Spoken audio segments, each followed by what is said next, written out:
The sisters of my fiance's ex-wife attacked my car because I'm going to marry him, and they haven't gotten over it, but they won't get over the lawsuit either. I, 25 years old, am getting married to my 29-year-old fiancé in May. When we started dating, he told me that he had been married from age 20 to 22 with his high school girlfriend.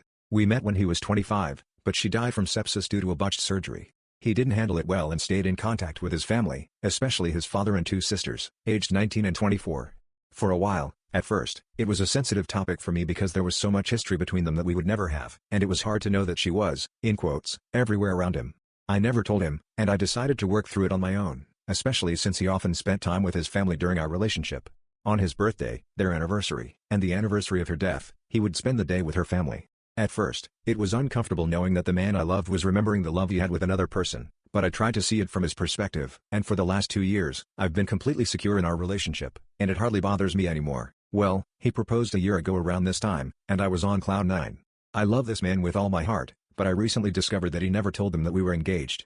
The past few months, I've been trying local coffee shops instead of my usual routine, and I tried a new one. The sister of his late wife worked there, and aside from it being awkward, she looked at my engagement ring twice and seemed really sad and angry. I didn't say anything and left. My fiancé told me that she started messaging him on social media about it, and I didn't like that he had kept it a secret. He apologized and was exhausted by everything. He said he didn't want to hide it from me, but he didn't want to hurt them either, and that both they and I were a huge part of his life. I understood and loosened up a little. I just told him to be clear with them from now on. A week ago, on a Sunday, I got a message from the 24-year-old asking if I was proud of myself, that I would never replace her late sister, and that if she were still alive, he would always choose her over me. She even said that he only had me for my money and as someone to stick his penis in. I ignored it, but I won't pretend it didn't affect me. When you're in my position, all of these things are things you have to work through, and it's not easy to get past those insecurities. It feels like a punch in the mouth when they're used against you. I mentioned it to him, and he comforted me and reassured me. He said he would set boundaries with her and that I wouldn't have to hear anything from her again. Perfect for me, until I found my car with red paint stains and signs of grave robbery. I had saved for that car for a year, and it was expensive, very expensive. The tires were cracked, and the windows were shattered. I asked a shop a couple of doors down for the footage from their cameras that night, but it was blurry, and you couldn't see much. You could make out half a license plate and the color and model of a car. It was the car of his late wife's younger sister. I told him I was going to report it, and he asked me to wait until he talked to them first. I told him no, but that I would consider it if they paid for the damages and apologized to my face. He arranged a meeting for last night, and it didn't go well, to put it mildly. Everyone was shouting. The sisters told me that they had nothing to regret and that I should leave their family alone, including my fiancé within their family. He told them it wasn't fair for him to be alone forever and that he hoped they would support him in finding love again. They told him that he was betraying his late wife and that if he married someone else, he never truly loved her. They had no problem with him having a new girlfriend because he would realize she was the one for him and would tire of me. Now that that didn't happen, they were standing firm. The younger one told him to tell me that they were right and that he would never love anyone like his late wife. My fiancé broke down at the table. I helped him up and forced him to leave. I told him I was going to file a report and sue for damages and that the next time they saw us, it would be in court. When we came back and calmed down, I gave him an ultimatum. Either he cuts off contact with them, or we cancel the wedding and go our separate ways. I wasn't going to live with this harassment and expose my children to their abuse one day. He said they would never harass a child, but I stopped him in his tracks and told him I didn't expect any of this. He called their father, who was very calm but still defended his daughters. They say I shouldn't control him and that I'm horrible for cutting off their contact. I don't know what to do. I can't live like this, and I don't think I should just because we're getting married. Update 1. A mini update to clarify a few things before having a conversation with my fiancé, either later today or tomorrow, about my ultimatum. I didn't sleep at all yesterday or the night before for obvious reasons. My phone rings at least once an hour with messages from them saying one thing or another, mainly from the 19-year-old. And I don't know what they've told people, but I received a message from one of their uncles and grandparents calling me horrible things too. So they've obviously been spreading what happened this week and twisting it. I haven't blocked them because I want to gather all the evidence possible for the inevitable case. No matter what happens with my fiancé, I will file a lawsuit and start a criminal process for harassment and vandalism, and seek a restraining order. Just haven't had the mental strength to do it yet. I hope my fiancé will help me. I haven't talked to him since the fight at the table, except to tell him that either they go or I go. It was my decision to give him a couple of days of space to process everything, and I will contact him when I'm ready. All of this from the first message until now has been a week. It's a huge way to contemplate leaving people you've known for 15 years and grown up with. He did set hard boundaries with his sister from the cafe. I've seen the messages. He said, paraphrasing, "You don't have the right to talk to Op if you're going to behave like this. She doesn't deserve this, and you crossed the line." She responded with more insults, and it went back and forth. He ended up saying not to message me again, and he would make sure everyone else did the same. I was happy with that. At that point, only one person in that family had a problem, as far as I knew, so it was absurd for him to cut ties with everyone. Maybe for some, it's not enough, but for me, it was enough to feel safe and comfortable. For those saying he needs therapy and counseling, he already has it. He's had it since before we started dating, after an incident at work. I don't know much about their family. The first time I spoke to anyone from them was that night. Some are asking about how his late wife died, and it was from a botched weight loss surgery that ended in sepsis. Some were wondering if he had any blame for her getting the surgery based on the family's wild reaction, but he had nothing to do with it. He likes women with more curves and would never pressure anyone into something like that. I speak from experience. I also want to clarify not calling the police about the car. It was entirely my idea not to press charges in exchange for a face-to-face apology and for them to pay for the damages. He just wanted me to wait for him to talk to her and see if she regretted it, and then the father would pay for the damages. At that moment, we thought only the 19-year-old had destroyed my car, not both of them. Neither of us wanted to ruin her life. When I found out both of them were involved, it was full speed ahead. Thanks to everyone for your messages, and I hope to have a positive update tomorrow. Update 2. Well, what a wild day I've had. My fiancé came early, and I don't remember ever being this tired. Sit down because this will be long. I apologize in advance. First, I want to clarify something. A lot of people jumped on my fiancé for not cutting ties with him from the very first second, and I don't think that's fair. He's a very calm, collected, and calculating person. And I always knew he was like this. Nothing has changed. If he had been like Rocky Balboa, flipping the table in the cafe and shouting obscenities, he wouldn't be the man I fell in love with. He did exactly what I expected of him, and what I was comfortable seeing. You may be attracted to other traits in a man and expect different reactions, and that's great, but I don't. Now, the update. I texted him saying I thought it was time to talk, and he was home in less than half an hour. He had stayed with a friend those 2 nights when we didn't have contact. We sat on the bed to talk because my back hurt from everything, and I wasn't going to force myself to sit at the table. Before talking, he asked if we could hug for a minute. It took a lot of weight off and we were able to talk as a couple, not as uncomfortable strangers. Because, whether some believe it or not, we do love each other, and it took me a lot to feel secure about that. Before calling me a doormat again, no. I was still sure that I would maintain my ultimatum. The first thing I asked him was if he felt he had had enough time to decide, and he said he didn't need time. He was very affected and confused about how everything changed in a week and how everything he knew was shaken up so much that he couldn't think straight, and he went into a numb mode. He apologized for not being more defensive in the cafe and didn't want to excuse himself. The explanation is that he genuinely didn't expect such a venomous response. He hid the engagement because he knew they hadn't gotten over the death of his late wife and would react badly to the news. It wasn't that I would feel hurt because they didn't know, which, to be honest, I wasn't. He's known these girls since they were younger than 10, and he never would have believed them capable of something like this. It took him completely by surprise, and he froze. I asked him if there was any possibility that one of them had feelings for him, and he gave a confused and disgusted look. I told him that I had been told it's not uncommon for that to happen with siblings after a loss. He paused and said that I was right. He said that the 24-year-old, about 8 months after his sister's death, flirted with him and tried to kiss him. He left immediately and told his mom. Their parents are divorced now, but at that time, they weren't. She was a minor at the time and sent him messages saying she would soon be 18, so it wasn't a big deal. Her mom forced her to see the school counselor and didn't let her be alone with him for a while. It was years ago, and he had forgotten about it. He said he was sure that now it wasn't like that because a lot of time had passed, but I'm not as convinced, although it doesn't really matter now. He opened his Facebook and let me read it. The 24-year-old had been messaging him, which he ignored. She went from scolding him to crying, saying the family felt betrayed, to trying to manipulate him against me. He said he was sure he needed to leave them behind and had been thinking about it intermittently since he proposed, but hadn't been able to do it. After this week, the spark lit up, and he knew what he had to do. Everything was abstract until suddenly, it became very real. He asked me how I was handling it, and I told him. I felt like I had done everything right, but still, it all turned out worse than if I had been the typical jealous girlfriend and cut contact from the beginning. I tried to be understanding and put so much effort into feeling secure about myself and our relationship, only for everything I worked for to be thrown back in my face as if I were the mistress he was cheating on his wife with. He didn't blink, just listened. He said he should have been more observant and noticed that I was struggling with this so that he could help me, but because I've always been the strong one, he didn't notice, and he's going to do better. As I mentioned in some comments, his parents had him when they were in their 50s and are retired now. He hates involving them in negativity, but I was shocked when he told me he'd been talking to them about this since the first Facebook message. They were very understanding, but his father gave him some tough love. He said the best phrase I've heard, "Get your act together before the show's over." They offered to come stay for a while and help us move. I don't think it's necessary, but I really appreciated the gesture. About moving, I made it clear that I wasn't going to keep living in this house longer than necessary, and he fully agreed. His parents offered to find us a place in their state if we wanted more support, and honestly, I'm considering it after all of this. They live one state away from mine, so we would be much better off. His job is remote, and I should be able to find work there easily. I've been in touch with a friend who's a mechanic, and he quoted me between $1,000 and $2,000 for the damages, but that's with a discount. Several people said I should get a real estimate and compare. The actual cost is between $4,000 and $6,000, and that's just for the visible damage. My friend thinks they did something to the engine, so thank God I couldn't drive it anywhere. He believes I might be entitled to a full replacement of the car.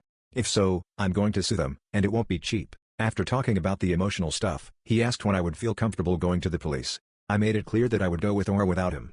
He said with a certainty I've never seen before that this was what needed to be done and that he wasn't going to let them continue.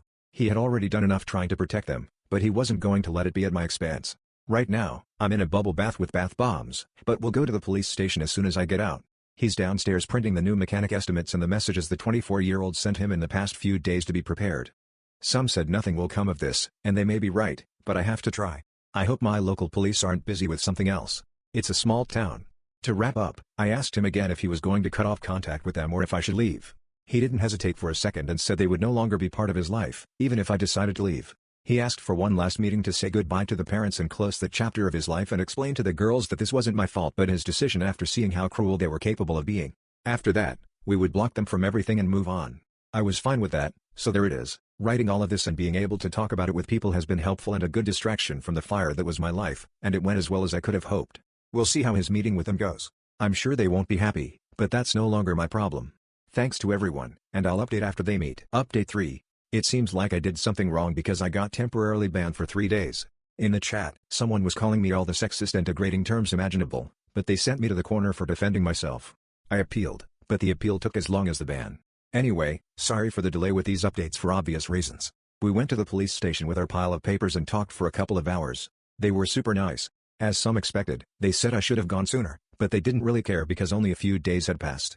They said people usually take more or less this long to file charges if there's no immediate danger or threat, meaning no one was about to throw punches. I handed everything over, and it looks like I have enough evidence. They will contact my insurance company for me to start the process and for them to go check my car themselves. Then, they can open a claim with me if I want. They're not opening a claim, they're just notifying the criminal damages. I filed criminal charges for harassment and vandalism, and I should hear back with more details about the restraining order this week. My fiancé told the police he planned to meet with his late wife's family and asked if that would contradict my case, and they said no. We're not married at the time of the report, so legally we are two separate entities in the case, or something like that. My car has been declared a total loss.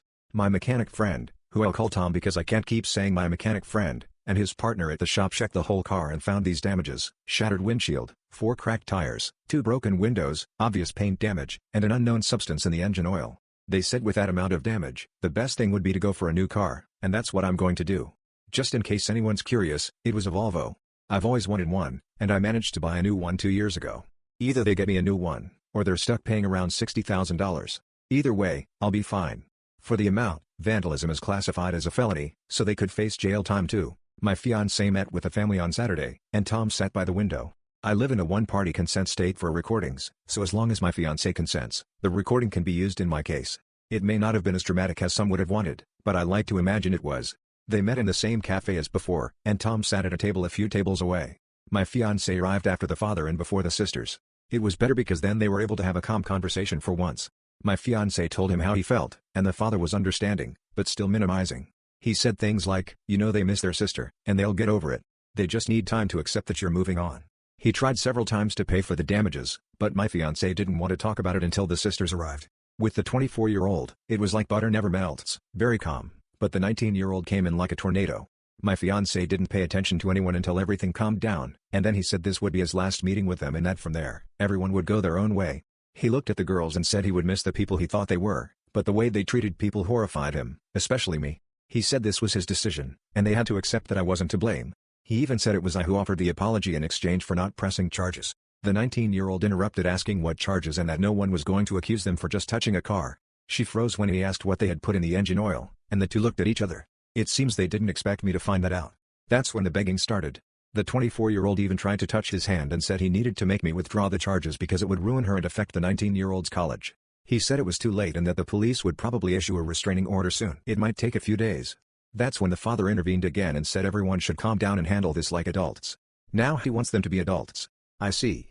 He asked if my fiancé would convince me to drop the charges in exchange for an apology and for him to pay for the damages. When my fiancé said $60,000, the look he gave those women could have made a cat bald. The video wasn't perfect, but I swear I saw their faces drain of color. It sounds horrible, but I enjoyed it. Call me what you want. They kept going on about how they were going to apologize and pay, but he just said it was too late and that it was all over. He tried to be civil, but they were the ones who wouldn't let it go. The 24-year-old even asked if they could arrange a meeting with me to meet and let everything go.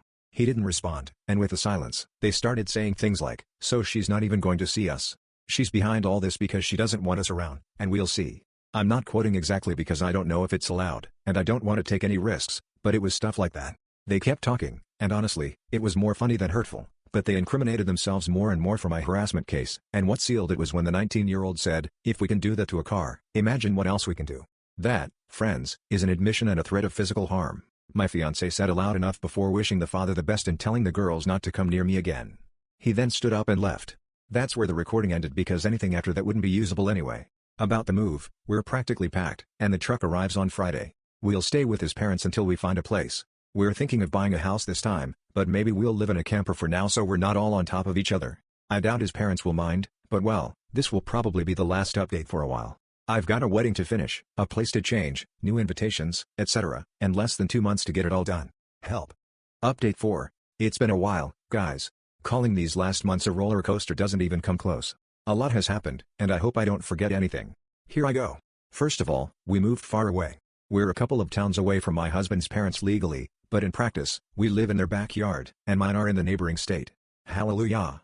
It's been great living in our new camper, and we've been able to do some little trips, which was perfect for clearing our heads. It ate into our savings for the house a bit, but we're not too worried. Searching for a house has also been fun.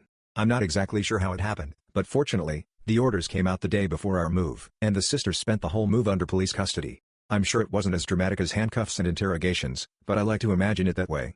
So we didn't have to deal with the drama that surely would have happened otherwise. Like I said before, we didn't block them because we wanted to leave the line open in case more evidence came in. And wow, was that a good idea? The 19-year-old just now stopped sending me messages. She started begging and asking for a meeting. Then she moved to insulting me for trying to ruin her life, but these last few weeks have been pure rage. Exhausting, but entertaining. She says she's going to find me and that I better watch my back. Blah blah blah. My printer has worked overtime, as you can imagine. So many proofs for my lawyer. The 24-year-old kept trying with my husband, but exploded a few days before the wedding. We should have changed the date, but it wasn't feasible. We had family from all over who took time off work, and we wanted them there after everything that had happened. She tried calling him more than a dozen times and left 2 voicemail messages. She was crying and hyperventilating, saying she didn't want to lose him. For those who said she was still in love with him, Tabinban, my husband listened to the messages with me, and she just rambled. It was pretty sad. She said she always thought they would end up together because they'd been through so much together, and it felt right. She blamed him for leading her on and making her fall in love just to choose someone she barely knew. She even said she felt replaced, which made me uncomfortable. All of that while also degrading him for betraying his late wife by moving on. I really don't understand her logic. About my car, we now know the unknown substance was antifreeze. The engine was destroyed, and with everything else, my insurance company started a case against them for the cost of a new car. I was expecting something like $60,000, but Tom, my mechanic friend, told me to ask for more based on the current market value and everything. They came back with a new offer of $75,000. It took more than a month for it to hit me, but it came through. As for the case, I'm no longer the one going after the reimbursement. It's my insurance company, so that's one less thing for me to deal with. As far as I know, their father is paying their legal fees, but I doubt he'll pay for the insurance company. The harassment and threats case is still open, and I'm suing for the money it cost to move in for emotional distress. My lawyer says they'll be held responsible, and it looks like they want to reach a settlement. I'm not thrilled about going for emotional distress, but after everything they've done, of course, it was emotionally distressing. Justice moves slowly, so I don't have any updates on the criminal case, other than that they're going to plead guilty. It shouldn't take much longer, and it seems they'll get probation and mandatory anger management.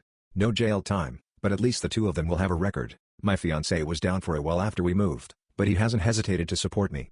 He's starting to become himself again now that he's settling into the new job here and enjoying being closer to his parents. It's also been great for our relationship because we all get along really well. Since the 21st, I've been a married woman. It was super chaotic and stressful to change basically the whole wedding in 2 months, but we did it, and our guests were very understanding. We had to settle for a few things like the cake and catering, but everything else turned out amazing. Now, we wouldn't imagine it any other way. It happened how it had to happen. Overall, things are going well, and thanks to everyone who got involved.